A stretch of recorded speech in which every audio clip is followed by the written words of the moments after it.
जय हिंद मेरे भाइयों, मैं महेश चमोली स्वागत करता हूं आपका दून डिफेंस अचीवर्स में। मैं इंग्लिश ग्रामर पढ़ाता हूं देहरादून में। एनडीए, सीडीएस और डिफेंस सर्विसेज रिलेटेड जितने भी एग्ज़ाम्स होते हैं उनकी रिलेटेड। आज जो आपने थंबनेल देखा है बड़ा ही इम्पॉर्टेंट जो है ये बच्चों के लिए प्रश्न हो जाता है कि जो एकेडमी के लिए हम लोग पढ़ने जाते हैं, हम लोग यूपी, बिहार, राजस्थान या कहीं और से अगर बिलोंग करते हैं और अगर हम लोग देहरादून जा रहे हैं पढ़ाई के लिए और विशेषकर एनडीए की पढ़ाई के लिए, तो कैसे किसी स्टूडेंट्स को पता चले कि वो बेस्ट एकेडमी है या फिर क्या ऐसा क्राइटेरिया है जिसके थ्रू हम लोग बेस्ट एकेडमी को सर्च कर सकते हैं, फाइंड कर सकते हैं। तो मेरा जो है बहुत लंबा एक्सपीरियंस रहा है इन एकेडमी के साथ। मैं जगह जगह जो है सेवाएं देता हूं। आज भी जो है मैं दून डिफेंस अचीवर्स के साथ जुड़ा हुआ हूं। दून डिफेंस अचीवर्स में भी हम लोग डिफेंस रिलेटेड कोर्सेज कराते हैं। अभी भी हमारे क्रैश कोर्स एनडीए से रिलेटेड चल रहे हैं। लेकिन मैंने जो इतने सालों में पढ़ाया है और इतने सालों में मैंने जो अनुभव किया है अपनी एकेडमी को छोड़ करके, या अनबायसली मैं अपना ओपिनियन दे रहा हूं कि क्या ऐसा कोई स्टूडेंट जो यूपी, बिहार, एमपी, राजस्थान में रह रहा है, क्या चीज़ें वो सर्च करे जिससे कि उसको पता चले कि भाई ये एकेडमी जो है बेस्ट एकेडमी है। क्या वो चीज़ें हैं? एक टीचर होने के नाते हमारा ये फ़र्ज बनता है कि हम स्टूडेंट को सही जानकारी दें, है ना। पैसा कमाना, बिजनेस करना, ये एक अलग नज़रिया है, अलग पर्सपेक्टिव है देखने का। लेकिन एक टीचर होने के नाते, अध्यापक होने के नाते हमारा ये फ़र्ज बनता है हर एक स्टूडेंट को सही जानकारी देना। ये प्रायोरिटी हमारा रहता है। तो अभी मैंने कुछ पॉइंट नोट किए हैं अपने अनुभव से, अपने एक्सपीरियंस से, और इतने सालों तक मैंने जो अलग अलग एकेडमी में मैंने पढ़ाया है। देहरादून में मैं बेसिकली पढ़ाता हूँ। देहरादून आप जानते होंगे डिफेंस सर्विस के लिए बहुत ही जो है फेमस प्लेस है अगर आप तैयारी कर रहे हैं एनडीए, सीडीएस और एयरफोर्स की। तो कुछ पॉइंट मैंने नोट किए हैं जिस पॉइंट से हम लोग ये समझ सकते हैं कि अगर इन पॉइंट को जांचा जाए, एवेल्युएट किया जाए, मेजर किया जाए, तो इन पॉइंट के थ्रू जो है सारी एकेडमी के जो ये पॉइंट हैं अगर ये वैलिड हैं तो इसका मतलब वो एकेडमी ठीक हो सकती है।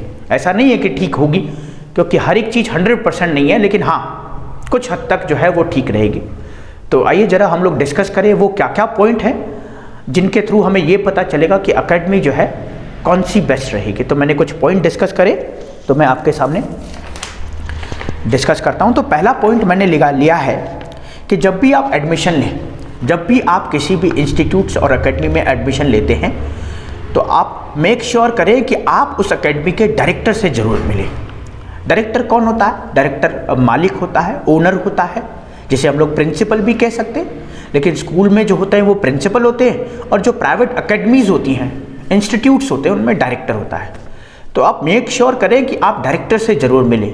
जैसे कि होता क्या है, कई बार हमारे पेरेंट्स या वो बच्चे जो एडमिशन लेना चाह रहे हैं वो एडमिशन तो लेना चाहते हैं लेकिन उनको इतना ज़्यादा जानकारी नहीं पता है। तो जनरली होता क्या है कि जिनके थ्रू हम लोग वहाँ पे पहुँचे, किसी काउंसलर के थ्रू पहुँचे हैं या किसी ऐसे पर्सन के थ्रू पहुँचे हैं जितने हमने फ़ोन पे कांटेक्ट किया है, तो उनके थ्रू तो हम पहुँचे हैं। लेकिन हमारा ये अधिकार है, हमारा ये राइट्स है कि हम उनको पूछें कि यहाँ के डायरेक्टर कौन है, एक बार हम उनसे मिलना चाहते हैं।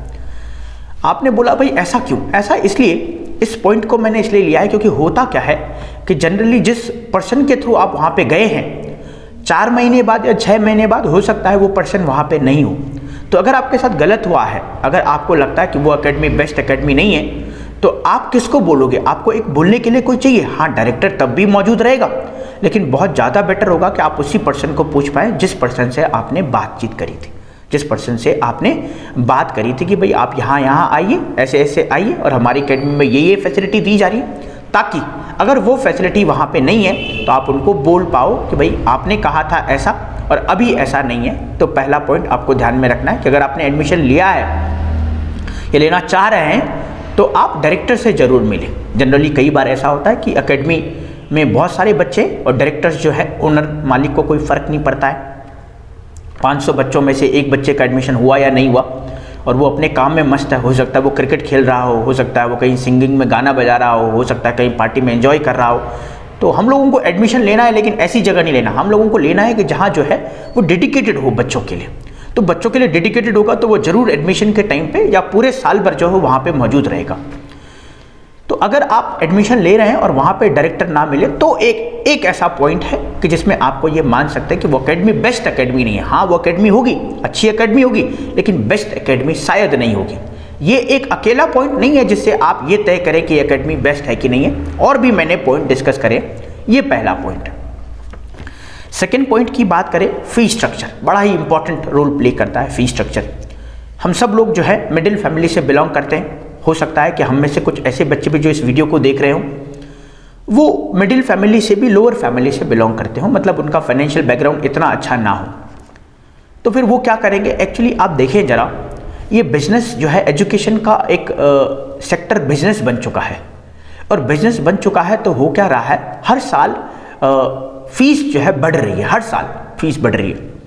और हर साल आपको पता है महंगाई भी बढ़ रही है, लेकिन महंगाई इतनी नहीं बढ़ रही जितनी फीस बढ़ रही है। आप देखिए 20,000, 40,000, 60,000, 80,000 ये यूं ही बढ़ा पा रहे हैं, कोई भी एकेडमी यूं ही बढ़ा रही है। 20,000 कोई इतना बड़ा, इतना छोटा अमाउंट नहीं है कि साल भर में बढ़ाया जाए। हाँ ठीक है, 2 साल, 3 साल, 4 साल में आप बढ़ा रहे हैं, उसके पीछे भी एक रीजन होना चाहिए, है ना। तो अगर कोई एकेडमी में ऐसा है कि पिछले साल उसकी फीस मान लीजिए 40,000 थी, इस साल 60,000 है और अगले साल 80,000 हो रही है, तो ये 20,000 का मैं एक एग्जाम्पल ले रहा हूँ। ये जो डिफरेंस है, इसका मतलब ये एजुकेशन की तरफ नहीं, ये बिजनेस की तरफ जा रहे हैं, है ना। इनका मोटिव एजुकेशन नहीं, इनका मोटिव है बिजनेस कमाना। तो ठीक है, और बच्चे उस एकेडमी में जाएंगे, हो सकता है वो एकेडमी अच्छी हो, लेकिन वो एकेडमी बेस्ट नहीं हो सकती, जैसा कि मेरा मानना है। तो 2 पॉइंट को हम लोगों ने डिस्कस किया पहले, कि जब आप एडमिशन लें, आप इंस्टीट्यूट के डायरेक्टर से जरूर मिलें, और वो जो कमिटमेंट किए गए हैं आपको फ़ोन पे, उनसे जरूर बातचीत करें। एक दूसरा, उस एकेडमी का फी स्ट्रक्चर जरूर चेक करें कि पिछले साल उसका फी स्ट्रक्चर क्या था और अब क्या है।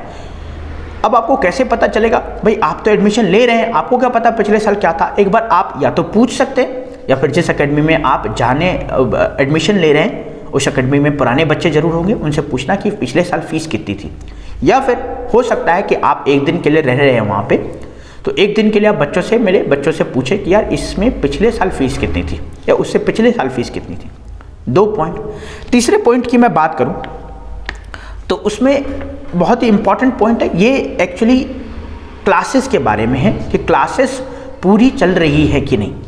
मान लीजिए जनवरी या अप्रैल में जनरली सेशन स्टार्ट होता है एनडीए का। एनडीए आप जानते होंगे, अप्रैल और सितंबर में 2 बार होता है। अप्रैल से क्लासेस चल रही हैं, लेकिन हो सकता है कि कहीं किसी इंस्टीट्यूट में 2 महीने या 3 महीने बाद क्लासेस ऑफ हो गई, या 1 महीने में ही क्लासेस ऑफ हो गई। तो 1 महीने में अगर क्लासेस ऑफ हो चुकी है तो फिर आपका पैसा तो बेकार गया, या फिर उसके बाद आप क्या करेंगे? हो सकता है समय ऐसे ही निकल जाए। तो आपको क्या करना है, इसको कैसे वेरीफाई करेंगे? या तो आप एडमिशन लेने के बाद करेंगे, तो जनरली तो हम लोगों को एडमिशन लेने से पहले चेक करना है। तो आप वहाँ के बच्चों से ज़रूर पूछें, वहाँ के बच्चों से पूछें कि भाई आपका जो ये इंस्टीट्यूट है, यहाँ पे क्लासेस पूरी चलती हैं कि नहीं। ये पॉइंट जो है बहुत ही इंपॉर्टेंट है आपको बेस्ट एकेडमी सर्च करने का। 3 पॉइंट हम लोगों ने डिस्कस करे। 4th पॉइंट की बात करें तो 4th पॉइंट की बात है टीचर्स पे। टीचर्स वहाँ पे एक्सपीरियंस्ड होने चाहिए।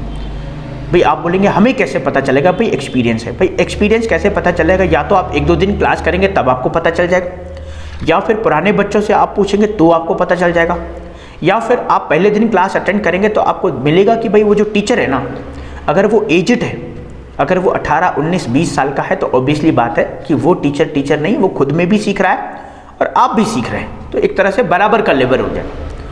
कोई ऐसा टीचर जो पिछले 5-10 सालों से पढ़ा रहा है, वो शायद एक बेस्ट टीचर हो सकता है। ऐसा नहीं कि केवल 10 साल होने पे ही वो बेस्ट टीचर कहलाएगा, लेकिन हाँ एक क्राइटेरिया है ये सिलेक्ट करने का कि टीचर अच्छे हैं कि नहीं। 10 साल, 5 साल या 7 साल एक्सपीरियंस होने से क्या होगा, उसको पता रहेगा कि पिछले साल पेपर में क्या क्या क्वेश्चंस आए थे, हर साल का पेपर पैटर्न कैसे बन रहा है। जैसे कि इंग्लिश के पेपर की मैं बात करूँ एनडीए में, तो पिछले 2 सालों से, 2 साल मतलब 4 पेपर में, है ना, 1 साल में 2 बार होता है, तो 4 बार जो पेपर आया है इंग्लिश का, उसमें 10-10 क्वेश्चन का अलग अलग सेक्शन रहा है। 10 क्वेश्चन इडियम्स, 10 क्वेश्चन हमारे वोकैबुलरी से, 10 क्वेश्चन जो है एंटोनियम से, 10 क्वेश्चन स्पॉटिंग द एरर और 10 क्वेश्चन PQRS। 50 क्वेश्चन जो है जनरली ऐसा आता है। इससे पहले के पेपर के पैटर्न को देखें तो फिल इन द ब्लैंक्स उसमें आ जाते थे, कभी कभी पैसेज आ जाता था, कभी कभी सेंटेंस रीअरेंजमेंट या फिर क्लोज टेस्ट आ जाता था, लेकिन वो पहले की बात थी। तो अगर आप एक ऐसे टीचर हैं जो 5-7 सालों से पढ़ा रहे हैं, तो आपको पता होगा कि पेपर में कौन कौन से क्वेश्चन और किस किस तरह से क्वेश्चन आते हैं। नेक्स्ट पॉइंट जो मैंने कहा है स्टूडेंट्स के बारे में। स्टूडेंट्स का स्ट्रेंथ भाई हम लोग एकेडमी में गए तो जनरली हम लोग एकेडमी, बेस्ट एकेडमी कैसे सर्च करते हैं कि इंफ्रास्ट्रक्चर देख करके या फिर उसकी स्ट्रेंथ देख करके, है ना। जैसे आपने सुना होगा भीड़ ही भीड़ को खींचती है, और भीड़ में जाने का मतलब एक तरह से मूर्खता भी है। अच्छा, ऐसा नहीं है कि मूर्खता ही है, मैं कह रहा हूँ मूर्खता भी है। मतलब आप समझे मेरी बात को कि मैं ये कहना चाह रहा हूँ कि कहीं पे बहुत सारी एक एकेडमी है जिसमें मान लीजिए बहुत सारे बच्चे पढ़ रहे हैं, 1000 बच्चे हैं, तो जनरली हम लोग सोचते हैं कि 1000 बच्चे हैं इसका मतलब ये बहुत अच्छी एकेडमी है। ऐसा नहीं है कि वो नहीं है, मगर मैं कह रहा हूँ कि ऐसा हो सकता है। लेकिन आप जरा इस बात को सोचें, 2 दुकानदार हैं, एक दुकानदार के पास बहुत सारे कस्टमरों की लाइन लगी और एक दुकानदार के पास कस्टमर नहीं है। तो एक दुकानदार के पास कस्टमर नहीं है तो उसके पास अगर कोई कस्टमर जाएगा तो वो जरूर उस चीज़ को जो है ध्यान रखेगा। एक दुकानदार के पास बहुत सारे कस्टमर है तो उन बहुत सारे कस्टमर में किसी एक कस्टमर को दिक्कत होती है, दुकानदार को कोई फर्क नहीं पड़ता। सेम चीज़ एकेडमी में भी चलती। मान लीजिए 2 लोगों की एकेडमी, एक एकेडमी में 500 बच्चे, एक एकेडमी में 50 बच्चे। 500 एकेडमी में से एक बच्चे का कोई कंसर्न है, मान लीजिए उसको लगता है कि भाई इंग्लिश के टीचर अच्छा नहीं पढ़ा रहे, तो उस एक बच्चे का कंसर्न इतना मायने नहीं करेगा क्योंकि 500 बच्चे हैं, अगर वो छोड़ करके भी जाएगा तो उसे कोई फर्क नहीं पड़ेगा, 499 वहाँ पे है। लेकिन 50 बच्चों में से 2 बच्चे या 1 बच्चे छोड़ करके जाएंगे तो बहुत फर्क पड़ेगा। तो मैं ये नहीं कह रहा हूँ कि आपको उस एकेडमी में जाना है जहाँ बच्चे कम है, लेकिन मेरा ये मानना है कि जहाँ बच्चे कम होंगे वहाँ पे ज़्यादा एफर्ट टीचर लगाएंगे और वो इंस्टीट्यूट एक ऐसा इंस्टीट्यूट होगा जो ग्रो कर रहा है और ग्रो करने में ज़्यादा मेहनत लगती है। हर इंस्टीट्यूट को ये पता है कि अभी अगर स्टार्ट में है या इनिशियल स्टेज में है तो आपको ग्रो ज़्यादा करना पड़ेगा। जैसे हम लोगों की एकेडमी अभी जो है बहुत टाइम नहीं हुआ है, लेकिन हम लोग बहुत ज़्यादा मेहनत कर रहे हैं, बजाय उस एकेडमी के जो एकेडमी पहले से रन कर रही, पिछले 10 सालों से या 5 सालों से रन कर रही, उनको कोई फ़र्क नहीं पड़ता। क्योंकि पहले से बच्चे आ रहे हैं, नाम जा रहा है, तो उनको कोई फ़र्क नहीं पड़ता है अगर कोई बच्चा आ करके चला जाए या फिर कोई बच्चा अगर आता है उसको अच्छी सुविधाएं नहीं मिलती, वो बार बार कंप्लेंट करता है। हो सकता है कि वहाँ पे मालिक जो है 2-2, 3-3 साल में एक बार आता हो, बच्चों को पता ही ना हो कि यहाँ का डायरेक्टर कौन है। तो ये चीज़ आपको ध्यान में रखनी है। प्रेफर करें कि जहाँ पे कम बच्चे हों, कम बच्चों में आपको ज़्यादा अटेंशन दिया जाएगा, आपकी बात भी पूरी रखी जाएगी, और बहुत ज़्यादा बच्चे जहाँ पे है ऑब्वियसली बात है वहाँ पर पूरा तरीके से अटेंशन नहीं दिया जाएगा। तो ऐसा नहीं है कि जहाँ पे ज़्यादा बच्चे होंगे वो बिल्कुल ख़राब एकेडमी है, हो सकता है कि वो अच्छी हो, लेकिन प्रेफर करें कि जहाँ पे कम बच्चे हों। कम बच्चे मतलब इतना भी नहीं, 1 बच्चे, लेकिन आपको होना चाहिए कि भाई वहाँ पे 500 या 1000 के मुकाबले कम बच्चे। नेक्स्ट जो पॉइंट मैंने कवर किया है वो है आजकल एकेडमी में एक ही टीचर 2-2, 3-3 सब्जेक्ट पढ़ाता है। मान लीजिए कोई एक एकेडमी है जहाँ पे इंग्लिश भी वही पढ़ा रहा है, फिजिक्स भी वही पढ़ा रहा है और मैथ्स भी वही पढ़ा रहा है। अब मुझे आप एक बात बताएं, क्या वो टीचर एक परफेक्ट टीचर हो सकता है? क्या वो जो फिजिक्स पढ़ा रहा है, इंग्लिश पढ़ा रहा है, मैथ्स पढ़ा रहा है, क्या उन तीनों सब्जेक्ट पे उसकी उतनी ही कमांड होगी जितने की हर एक सब्जेक्ट पे है? नहीं हो सकता, पॉसिबल नहीं है। हम लोग भी देखिए, हम लोग एक काम में एक टाइम पे एक ही काम कर सकते हैं और हम लोग बहुत ज़्यादा कामों में स्किल्ड नहीं हो सकते। हम लोग किसी एक काम में स्किल्ड हो सकते। हो सकता है कि मैं क्रिकेट बहुत अच्छा खेलता हूँ, लेकिन हो सकता है कि मैं क्रिकेट अच्छा खेलता हूँ इसका मतलब ये नहीं कि मैं फुटबॉल भी अच्छा खेलता हूँ। हो सकता है कि मैं गाना अच्छा गाता हूँ, लेकिन ऐसा नहीं कि गाना भी अच्छा गाता हूँ और डांस भी अच्छा करता हूँ। लेकिन कोई एक स्किल होना आम बात है, या एक स्किल होना हो सकता है, लेकिन 2-2, 3-3, 4-4 स्किल होना पॉसिबल नहीं है। और आप खुद सोचिए, कोई एक अगर टीचर 3-3, 4-4 सब्जेक्ट पढ़ाता है और अगर वो घर पे आकर के स्टडी करे तो उसका जो स्टडी करने का जो टाइम है वो डिवाइड हो जाएगा, क्योंकि उसको 3-3, 4-4 सब्जेक्ट पढ़ने हैं। बजाय कि एक टीचर के जो इंग्लिश का है सिर्फ इंग्लिश ही पढ़ाता है, मैथ्स का है सिर्फ मैथ्स ही पढ़ाता है, अगर उसने घर पे किताब खोली तो वो मैथ्स ही पढ़ाएगा, क्योंकि वो जानता है कि मुझे मैथ्स ही पढ़ाना है। तो आपको ध्यान में रखना है कि टीचर जो है, कोई एक टीचर एक ही सब्जेक्ट पढ़ाता हो। ये आप कैसे पता करेंगे? स्टूडेंट से पूछेंगे या वहाँ पे कॉल करके पूछेंगे। बाद में अगर ऐसा होता है, मान लीजिए एक दिन आप डेमो अटेंड कर रहे हैं, तो आप बाद में पता करें कि भाई ये जो है टीचर, कोई एक टीचर ऐसा तो नहीं जो 2-2 क्लास पढ़ा रहा है। नेक्स्ट, इंफ्रास्ट्रक्चर भी स्ट्रेंथ की तरह है। इंफ्रास्ट्रक्चर बहुत बड़ा है, इससे भी पता नहीं चलता एकेडमी बहुत अच्छी है, और इंफ्रास्ट्रक्चर बहुत छोटा भी है, इससे भी पता नहीं चलता है कि एकेडमी बहुत अच्छी है।